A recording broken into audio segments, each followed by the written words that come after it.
ನಮಸ್ಕಾರ ವೀಕ್ಷಕರೇ. ಅಣ್ಣಾಮಲೈ ಬಿಜೆಪಿಯಿಂದ ದೂರ ಆದ್ರು ಅನ್ನೋ ಸಂಬಂಧ ನಾನಾ ರೀತಿಯ ಚರ್ಚೆ, ಮಾತುಕತೆ, ವಿಮರ್ಶೆಗಳು ಎಲ್ಲವೂ ಈಗಾಗಲೇ ನಡೆದು ಹೋಗಿದೆ. ಮುಂದೊಂದು ದಿನ ಅಣ್ಣಾಮಲೈ ಮತ್ತೆ ಬಿಜೆಪಿ ಸೇರ್ಪಡೆ ಆಗ್ತಾರೋ, ಬಾಹ್ಯ ಬೆಂಬಲ ಕೊಡ್ತಾರೋ ಅಥವಾ ಈ ನಿರ್ಧಾರದ ಬಳಿಕವೂ ಬಿಜೆಪಿ ಅಣ್ಣಾಮಲೈಗೆ ಒಂದಲ್ಲ ಒಂದು ರೀತಿಯಲ್ಲಿ ಸಪೋರ್ಟ್ ನೀಡುತ್ತೋ ಗೊತ್ತಿಲ್ಲ. ಆದ್ರೆ ಆಂಧ್ರ ಡಿಸಿಎಂ ಪವನ್ ಕಲ್ಯಾಣ್ ಅಣ್ಣಾಮಲೈ ಕುರಿತಂತೆ ಹೇಳಿರೋ ವಿಚಾರಗಳು ಬಹಳ ಸ್ಪಷ್ಟವಾಗಿದೆ ಹಾಗೂ ಅವರ ಅನಿಸಿಕೆ ಸರಿ ಇದೆ ಅನಿಸೋ ರೀತಿ ಚರ್ಚೆಗೆ ದಾರಿ ಮಾಡಿಕೊಟ್ಟಿದೆ. ಯಾವ ಕಾರಣಕ್ಕೆ ಅಣ್ಣಾಮಲೈ ಬಿಜೆಪಿಗೆ ಪ್ರಮುಖ ಆಗ್ತಾ ಇದ್ರು ಅನ್ನೋದನ್ನ ಬಹಳ ಸಿಂಪಲ್ ಆಗಿ ಪವನ್ ಕಲ್ಯಾಣ್ ಹೇಳಿದ್ದಾರೆ. ಇನ್ನೊಂದೆಡೆ ಅಣ್ಣಾಮಲೈ ತಮ್ಮ ಹೊಸ ದಾರಿಯಲ್ಲಿ ಕೆಲಸ ಆರಂಭಿಸಿದ್ದು ಬಿಜೆಪಿಗೆ ಡ್ಯಾಮೇಜ್ ಮಾಡಿರೋ ಸಿಗ್ನಲ್ ಕೂಡ ಸಿಗ್ತಾ ಇದೆ. ಹಾಗಿದ್ರೆ ಮುಂದಿನ ಎಲೆಕ್ಷನ್ ಯಾವ ರೀತಿ ಇರುತ್ತೆ, ಏನಾಗ್ಬೋದು ಅನ್ನೋದರ ಬಗ್ಗೆ ಒನ್ ಬೈ ಒನ್ ವಿವರಿಸ್ತಾ ಹೋಗ್ತೀವಿ. ಈ ವಿಡಿಯೋವನ್ನ ತಪ್ಪದೆ ಕೊನೆ ತನಕ ನೋಡಿ. ಅದಕ್ಕೂ ಮುನ್ನ ಮೀಡಿಯಾ ಮಾನ್ಸ್ಟರ್ ಚಾನೆಲ್ ಅನ್ನ ತಪ್ಪದೆ ಸಬ್ಸ್ಕ್ರೈಬ್ ಮಾಡಿ. ಎಸ್, ದಕ್ಷಿಣ ಭಾರತದಲ್ಲಿ ಬಿಜೆಪಿ ನೆಲೆ ಇಲ್ಲದೆ ಇದ್ರು ಇಬ್ಬರು ನಾಯಕರ ಮೇಲೆ ದೇಶದ ಜನರು ಬಹಳ ಭರವಸೆಯನ್ನ ಹೊಂದಿದ್ರು. ಒಂದು ಅಣ್ಣಾಮಲೈ ಹಾಗೂ ಇನ್ನೊಂದು ಪವನ್ ಕಲ್ಯಾಣ್. ಒಬ್ಬ ತಮಿಳುನಾಡಿನಂತ ರಾಜ್ಯದಲ್ಲಿ ಹಿಂದುತ್ವವನ್ನ ಗಟ್ಟಿಯಾಗಿ ಪ್ರತಿಪಾದಿಸ್ತಾ ರಾಷ್ಟ್ರೀಯತೆಯನ್ನ ಜಾಗೃತಿಗೊಳಿಸ್ತಾ ಬಿಜೆಪಿ ಅನ್ನೋದು ಕೂಡ ತಮಿಳುನಾಡಿನಲ್ಲಿ ಪ್ರಮುಖ ಪಕ್ಷವೇ, ಕಡೆಗಣಿಸೋ ಹಾಗಿಲ್ಲ ಅನ್ನೋದನ್ನ ಹೇಳ್ತಾ ಇದ್ರು. ಇತ್ತ ಜನಸೇನೆಯಂತ ಪಕ್ಷವನ್ನ ಕಟ್ಟಿ 15 ವರ್ಷ ಶ್ರಮದ ಬಳಿಕ ಅಧಿಕಾರ ಹಿಡಿದ ಪವನ್ ಕಲ್ಯಾಣ್ ಧರ್ಮದ ವಿಚಾರಕ್ಕೆ ಬಂದ್ರೆ ನಾನು ಮುಂದಿನ ಸಾಲಲ್ಲೇ ನಿಂತು ಪ್ರಶ್ನೆ ಮಾಡ್ತೀನಿ, ಹೋರಾಟ ನಡೆಸ್ತೀನಿ ಅನ್ನೋದನ್ನ ಯಾವ ಮುಲಾಜು ಇಲ್ಲದೆ ಹೇಳಿ ನುಗ್ಗಿ ಬಂದ್ರು. ಇವರಿಬ್ಬರು ರಾಜಕೀಯವಾಗಿ ಮಾತ್ರ ಅಲ್ಲ, ಎಲ್ಲಾ ರೀತಿಯಲ್ಲೂ ದೇಶದ ರಾಜಕೀಯದಲ್ಲಿ ಭವಿಷ್ಯದ ಶಕ್ತಿ ಅಂತ ಗುರುತಿಸಿಕೊಂಡಿದ್ರು. ಆದ್ರೆ ಈಗ ಅಣ್ಣಾಮಲೈ ದಾರಿ ಬದಲಾಗಿದೆ. ಈ ಕುರಿತಂತೆ ರಾಷ್ಟ್ರೀಯ ಮಾಧ್ಯಮವೊಂದರ ಸಂದರ್ಶನದಲ್ಲಿ ಪವನ್ ಕಲ್ಯಾಣ್ ಮಾತನಾಡಿದ್ದಾರೆ.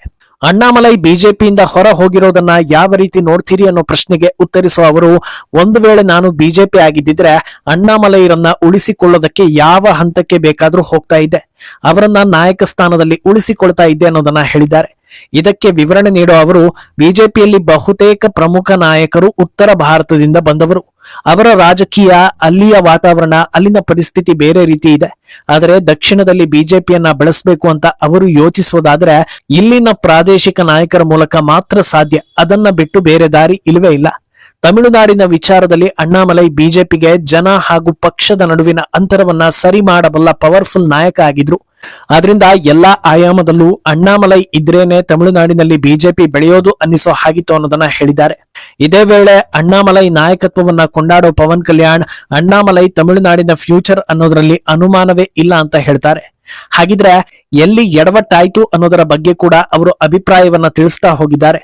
ಅಣ್ಣಾಮಲೈ ಯಾವ ರೀತಿ ನಾಯಕ ಹಾಗೂ ಅವರು ಯಾವ ಪರಿಸ್ಥಿತಿಯಲ್ಲಿ ರಾಜಕೀಯಕ್ಕೆ ಬಂದ್ರು ಅನ್ನೋದನ್ನ ಎಲ್ಲರೂ ನೋಡಿದ್ದಾರೆ. ಅವರು ಒಂದು ಪಕ್ಷದಲ್ಲಿ ಹಾಗೂ ರಾಜ್ಯದಲ್ಲಿ ತಮ್ಮ ಹವಾ ತೋರಿಸ್ತಾ ಇದ್ದ ಹಾಗೆ ಅವರ ಮೇಲೆ ಸಾಕಷ್ಟು ಪ್ರೆಷರ್ ಬಂತು, ಜವಾಬ್ದಾರಿಗಳು ಹೆಚ್ಚಾದವು. ಇದೆಲ್ಲವನ್ನು ನಿಭಾಯಿಸೋ ಹೊತ್ತಲ್ಲಿ ಅಣ್ಣಾಮಲೈಗೆ ಒಂಟಿತನ ಕಾಡಿರಬಹುದು.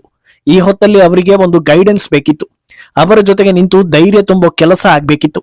ಯಾಕಂದ್ರೆ ತಮಿಳುನಾಡಿನಂತ ರಾಜ್ಯದಲ್ಲಿ ಗೆಲುವು ಅಷ್ಟು ಸುಲಭ ಅಲ್ಲ ಅನ್ನೋದು ಗೊತ್ತಿರೋದೆ. ಕೆಲವೊಂದು ಸಲ ಅವಮಾನ ಆಗುತ್ತೆ, ಒಬ್ಬಂಟಿ ಆಗ್ಬಿಟ್ಟೆ ಅಂತ ಅನ್ಸುತ್ತೆ. ಆದ್ರೆ ಅದನ್ನ ಸಹಿಸಿಕೊಂಡು ಮುಂದಕ್ಕೆ ಹೋಗ್ಬೋದಿತ್ತು ಅನ್ನೋದನ್ನ ಕೂಡ ಪವನ್ ಕಲ್ಯಾಣ್ ಹೇಳಿದ್ರು. ಇನ್ನು ಸಂದರ್ಶನದಲ್ಲಿ ಪವನ್ ಕಲ್ಯಾಣ್ಗೆ ಅಪರೂಪದ ಹಾಗೂ ಸೆನ್ಸೇಷನಲ್ ಪ್ರಶ್ನೆ ಕೂಡ ಎದುರಾಗುತ್ತೆ.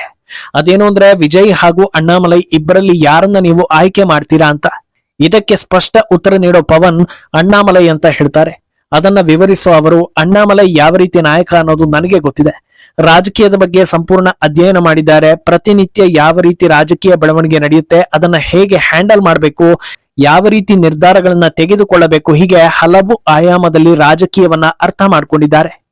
ವಿಜಯ್ ಕೂಡ ದೊಡ್ಡ ಸ್ಥಾನದಲ್ಲಿದ್ದಾರೆ. ಅವರ ಮೇಲೆ ಈಗ ಹೆಚ್ಚಿನ ಜವಾಬ್ದಾರಿಯನ್ನ ಜನರು ನೀಡಿದ್ದಾರೆ. ಅವರು ಕೂಡ ರಾಜಕೀಯದಲ್ಲಿ ಇನ್ನೂ ದೊಡ್ಡ ಹಂತಕ್ಕೆ ಹೋಗೋ ಸಾಧ್ಯತೆ ಇದೆ. ಆದ್ರೆ ಹತ್ತಿರದಿಂದ ನೋಡಿರೋದ್ರಿಂದ ಹಾಗೂ NDAಯಲ್ಲಿ ನಾನು ಕೂಡ ಭಾಗ ಆಗಿರೋದ್ರಿಂದ ಸಹಜವಾಗಿ ನಾನು ಅಣ್ಣಾಮಲೈರನ್ನ ಆಯ್ಕೆ ಮಾಡ್ತೀನಿ, ಅವರೇ ತಮಿಳುನಾಡಿನ ಫ್ಯೂಚರ್ ಅಂತ ಹೇಳ್ತಾರೆ. ಇನ್ನು ಇತ್ತ ಅಣ್ಣಾಮಲೈ ರಾಜೀನಾಮೆ ನಂತರ ತಮಿಳುನಾಡಿನಲ್ಲಿ ಯಾವ ರೀತಿ ರಾಜಕೀಯ ಬದಲಾವಣೆ ಆಗಿದೆ ಅನ್ನೋದನ್ನ ನೋಡ್ತಾ ಹೋದ್ರೆ ತಮಿಳುನಾಡು ಬಿಜೆಪಿಗೂ ಇದರ ಬಿಸಿ ಮುಟ್ಟಿದಂತಿದೆ. ತಮಿಳುನಾಡು ಬಿಜೆಪಿ ವೈಸ್ ಪ್ರೆಸಿಡೆಂಟ್ ಕರು ನಾಗರಾಜನ್ ಕೂಡ ತಮ್ಮ ಸ್ಥಾನಕ್ಕೆ ರಾಜೀನಾಮೆ ನೀಡಿ ಬಿಜೆಪಿಗೆ ಗುಡ್ ಬೈ ಹೇಳಿದ್ದಾರೆ. ಇದರ ಬೆನ್ನಲ್ಲೇ ಪ್ರತಿಕ್ರಿಯಿಸಿ, ನಾನು ಯಾರ ಮೇಲೂ ಅಸಮಾಧಾನ ಇದೆ ಅಂತ ಆರೋಪ ಹೊರಿಸೋದಕ್ಕೆ ಇಷ್ಟಪಡೋದಿಲ್ಲ. ಆದ್ರೆ ಅಣ್ಣಾಮಲೈರನ್ನ ನಮ್ಮ ನಾಯಕ ಅಂತ ಭಾವಿಸಿದ್ದೀವಿ, ಆದ್ರಿಂದ ಅವರ ಬೆನ್ನಿಗೆ ನಿಂತು ಸಪೋರ್ಟ್ ಮಾಡೋದಕ್ಕೆ ಇಷ್ಟಪಡ್ತೀವಿ ಅನ್ನೋದನ್ನ ಹೇಳಿದ್ದಾರೆ. ಇದರ ಬೆನ್ನಲ್ಲೇ ಸಾಕಷ್ಟು ಕಾರ್ಯಕರ್ತರು ಕೂಡ ಬಿಜೆಪಿಗೆ ರಾಜೀನಾಮೆ ನೀಡಿ ಅಣ್ಣಾಮಲೈ ಹಾದಿಯನ್ನ ಹಿಡಿದಿದ್ದಾರೆ. ಇದನ್ನ ನಿರೀಕ್ಷಿತ ಅಂತ ಹೇಳ್ಬೋದು. ಯಾಕಂದ್ರೆ ತಮಿಳುನಾಡಿನಲ್ಲಿ ಬಿಜೆಪಿ ಕಾರ್ಯಕರ್ತ ಬಲ ಹೆಚ್ಚಾಗೋದಕ್ಕೆ ಕಾರಣ ಆಗಿದ್ದೆ ಅಣ್ಣಾಮಲೈ ಆಗಿದ್ರಿಂದ ಇದು ತಳಮಟ್ಟದಲ್ಲಿ ದೊಡ್ಡ ಹೊಡೆತ ಕೊಡ್ತಾ ಇದೆ. ಇನ್ನೂ ಸಾಕಷ್ಟು ಜನರು ಪಕ್ಷ ಬಿಡೋ ಸಾಧ್ಯತೆ ಇದೆ. ಈ ಬೆಳವಣಿಗೆ ಬೆನ್ನಲ್ಲೇ ತಮಿಳುನಾಡು ಬಿಜೆಪಿ ಅಧ್ಯಕ್ಷ ನೈನಾರ್ ನಾಗೇಂದ್ರನ್ ಪ್ರತಿಕ್ರಿಯೆ ನೀಡಿದ್ದು, ಯಾರು ಕೂಡ ಪಕ್ಷವನ್ನ ಬಿಟ್ಟು ಹೋಗೋ ನಿರ್ಧಾರ ಮಾಡಬೇಡಿ ಅಂತ ಕರೆ ಕೊಟ್ಟಿದ್ದಾರೆ. ಪ್ರಧಾನಿ ಮೋದಿ ನೇತೃತ್ವದಲ್ಲಿ ತಮಿಳುನಾಡಿನಲ್ಲಿ ಬಿಜೆಪಿಯನ್ನ ಬಲಪಡಿಸೋ ಜವಾಬ್ದಾರಿ ನಮ್ಮ ಮೇಲಿದೆ. ಪ್ರಧಾನಿ ಮೋದಿ ಸರ್ಕಾರ ತರ್ತಾ ಇರೋ ನೀತಿಗಳು ಹಾಗೂ ಯೋಜನೆಗಳು ಜನಪರವಾಗಿವೆ. ಇಡೀ ಪಕ್ಷ ಒಗ್ಗಟ್ಟಿನಿಂದ 2047ರ ವಿಕಸಿತ ಭಾರತಕ್ಕಾಗಿ ದೊಡ್ಡ ಮಟ್ಟದ ಹೆಜ್ಜೆಯನ್ನ ಇಡ್ತಾ ಇದೆ. ಅದರಿಂದ ಎಲ್ಲರೂ ಬೆಂಬಲವಾಗಿ ನಿಂತು ಬಲ ತುಂಬೋ ಕೆಲಸ ಮಾಡಬೇಕು ಅಂತ ಹೇಳಿದ್ದಾರೆ. ಹಾಗೆ ಅಣ್ಣಾಮಲೈ ಹೆಸರು ಹೇಳದೆಯೇ ಪ್ರಧಾನಿ ಮೋದಿ ಯಾವುದೇ ರಾಜಕೀಯ ಆಂದೋಲನಕ್ಕೆ ಬೆಂಬಲ ಸೂಚಿಸಿಲ್ಲ. ಆದ್ರಿಂದ ಪಕ್ಷದ ಹೆಸರು ಇಟ್ಕೊಂಡು ಯಾರೂ ಕೂಡ ರಾಜಕೀಯ ಆಂದೋಲನಗಳಿಗೆ ಬೆಂಬಲ ಕೊಡೋದಕ್ಕೆ ಹೋಗ್ಬೇಡಿ. ಒಂದು ವೇಳೆ ಇಂಥ ಬೆಳವಣಿಗೆ ನಡೀತು ಅಂದ್ರೆ ಪಕ್ಷದಿಂದ ಶಿಸ್ತು ಕ್ರಮವನ್ನ ಕೈಗೊಳ್ಳಬೇಕಾಗುತ್ತೆ ಅನ್ನೋದನ್ನ ಹೇಳಿದ್ದಾರೆ. ಮಾಧ್ಯಮಗಳಲ್ಲಿ ಅಣ್ಣಾಮಲೈ ಹೊಸ ದಾರಿ, ಬಿಜೆಪಿ ಬಿ ಟೀಮ್ ಇರ್ಬೋದು ಅನ್ನೋ ರೀತಿ ಚರ್ಚೆಗಳು ನಡೀತಾ ಇದೆ. ಅದಕ್ಕೂ ಕೂಡ ಕ್ಲಾರಿಟಿ ಕೊಡೋ ನೈನಾರ್ ನಾಗೇಂದ್ರನ್ ಆ ಎಲ್ಲಾ ಊಹಾಪೋಹಗಳನ್ನ ತಳ್ಳಿ ಹಾಕಿದ್ದಾರೆ. ಅಣ್ಣಾಮಲೈ ಆಂದೋಲನಕ್ಕೂ ಬಿಜೆಪಿಗೂ ಯಾವುದೇ ಸಂಬಂಧ ಇಲ್ಲ, ಮೋದಿ ಹಾಗೂ ಶಾ ಇದಕ್ಕೆ ಬೆಂಬಲ ಕೊಡ್ತಾ ಇಲ್ಲ ಅನ್ನೋದನ್ನ ಹೇಳಿದ್ದಾರೆ.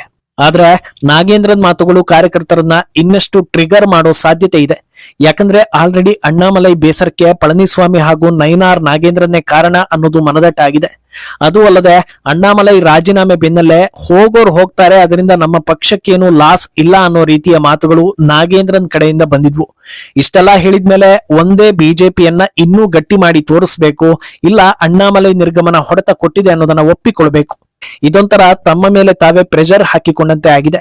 ಅಲ್ಲದೆ ಅಣ್ಣಾಮಲೈ ತಮ್ಮ ವಿಡಿಯೋದಲ್ಲಿ ಪ್ರತಿ ಸಲ ನಾನು ದೆಹಲಿಗೆ ಬಂದು ವರಿಷ್ಠರ ಮುಂದೆ ಅವರು ಸರಿ ಇಲ್ಲ, ಇವರು ಕೆಲಸ ಮಾಡೋದಕ್ಕೆ ಬಿಡ್ತಾ ಇಲ್ಲ ಅಂತ ದೂರೋದು ಚೆನ್ನಾಗಿರೋದಿಲ್ಲ ಅಂತ ಹೇಳಿದ್ರು. ಈಗ ನೋಡಿದ್ರೆ ನಾಗೇಂದ್ರನ್ ಮಾತುಗಳು ಅಸಮಾಧಾನ ಇತ್ತು ಅನ್ನೋದನ್ನ ಪುನರುಚ್ಚರಿಸ್ತಾ ಇರುವಂತಿದೆ. ಇನ್ನು ಇದೆಲ್ಲದರ ಆಚೆಗೆ ಅಣ್ಣಾಮಲೈ ಆಂದೋಲನದ ಕತೆ ಏನಾಯ್ತು ಅಂತ ನೋಡಿದ್ರೆ, ರಾಜೀನಾಮೆ ಬಳಿಕ ವಿಡಿಯೋ ಹರಿಬಿಟ್ಟ ಕೆಲವೇ ಗಂಟೆಗಳಲ್ಲಿ 3 ಲಕ್ಷ ಗ್ರಾಮಸ್ಥರು ತಮ್ಮ ಬೆಂಬಲ ಅಣ್ಣಾಮಲೈಗೆ ಅಂತ ಮುಂದೆ ಬಂದಿದ್ರು. ಪ್ರೆಸ್ ಮೀಟ್ ಮಾಡಿ ತಮ್ಮ ನಿರ್ಧಾರವನ್ನ ತಿಳಿಸಿದ್ರು. ಒಂದು ದಿನ ಕಳೆಯೋದರ ಒಳಗೆ ಅವರ ಆಂದೋಲನಕ್ಕೆ ಸುಮಾರು 14 ಲಕ್ಷ ಜನರು ಬೆಂಬಲ ಕೊಟ್ಟಿದ್ದಾರೆ. ವಿ ದ ಲೀಡರ್ ಅನ್ನೋ ವೆಬ್ಸೈಟ್ ನಲ್ಲಿ ರಿಜಿಸ್ಟರ್ ಮಾಡಿಕೊಳ್ಳುವ ಮೂಲಕ ಭಾಗಿಯಾಗಿದ್ದಾರೆ.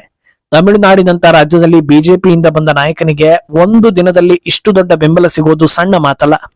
ಅದರಲ್ಲೂ ಈ ಬಾರಿ ತಮಿಳುನಾಡು ರಾಜಕೀಯ ಶಿಫ್ಟ್ ಅನ್ನ ಕಂಡಿದೆ. ಒಂದೇ ಒಂದು ಪ್ರೆಸ್ ಮೀಟ್, ಬೀದಿಗಿಳಿದು ಹೆಚ್ಚು ಕ್ಯಾಂಪೇನ್ ಮಾಡದೇ ಇದ್ರೂ ಕೇವಲ ಸೋಷಿಯಲ್ ಮೀಡಿಯಾ ಇಂಪ್ಯಾಕ್ಟ್ ನಿಂದ ವಿಜಯ್ ಸಿಎಂ ಪಟ್ಟವನ್ನ ಅಲಂಕರಿಸಿದ್ದಾರೆ. ಆದ್ರಿಂದ ಇದು ಗಮನಾರ್ಹ ಬೆಳವಣಿಗೆ ಎನಿಸ್ಕೊಳ್ತಾ ಇದೆ.